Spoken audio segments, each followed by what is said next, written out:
Hello বন্ধুরা, আমি সবসময়তে দুম্বার কথা শুনেছি, দুম্বা কখনো চোখে দেখিনি। আজকে গাবতলীত গরুর হাটে এসে দুম্বা চোখে দেখলাম। এই যে এটা হচ্ছে দুম্বা, দেখেন ভালো করে।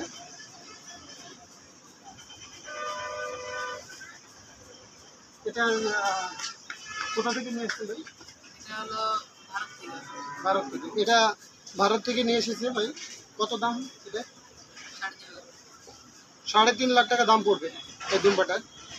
কেউ যদি মনে করেন যে দুম্বা কোরবানিতে করবেন, দুম্বা কোরবানি করতে পারেন।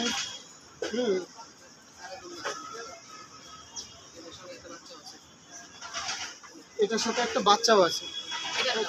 অন্যটা না? 3.5 লাখ টাকা। এটা আনুমানিক মাংস কেমন হবে? ছিলাম বলতে পারবো না, কিন্তু মাঝে একটা কথা বলছি যে মাংস আল্লাহর রহমতে যা হবে ভালো হইবে। এই যে দুম্বাটা দেখি, ভালো করে দেখাই আপনাদের। দেখেন এই যে আমরা বিভিন্ন বইয়ে দুম্বার কথা পড়েছি, কিন্তু দুম্বা কখনো দেখা হয়নি। এটা অনেকটা ছাগল এই জাতীয় দেখতে, হ্যাঁ, ছাগল বা ছাগলের মতোই অনেকটা দেখতে। এই যে এই ভাই ইন্ডিয়া থেকে নিয়ে এসেছে দুম্বাটা।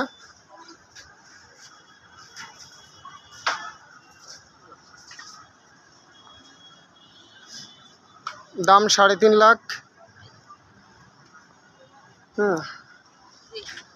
যারা নিতে চান অবশ্যই যোগাযোগ করবেন। তো আরও দেখি কি আছে। ও, এখানে চমৎকার একটা গরুর বাছুর, দেখেন। এই যে দারুণ একটা গরুর বাছুর।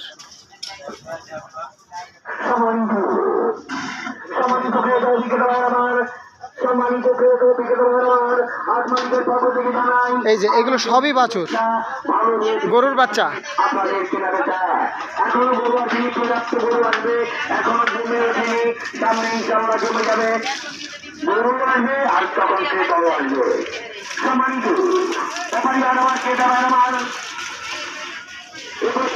আমাদের হাট মালিক হচ্ছেন ইজারা সূত্রে আলহাজ মনোয়ার হোসেন বিপ্লব সাহেব।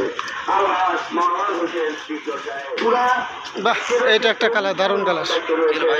হ্যাঁ, এটা এই যে এটা কি ভাই? এটা মহিষ, মহিষ তাই না? হ্যাঁ। এটার দাম কেমন ভাই? 5 লাখ টাকা দাম এই মহিষটার। মাংস আনুমানিক 7-8 মণ তো হবেই নাকি? হ্যাঁ। আপনারা কি রান্না করেন? গরুর খাবার। হ্যাঁ হ্যাঁ, গরু কি খায়? এটা কি কি রান্না, কি খাবার? খুদের ভাত।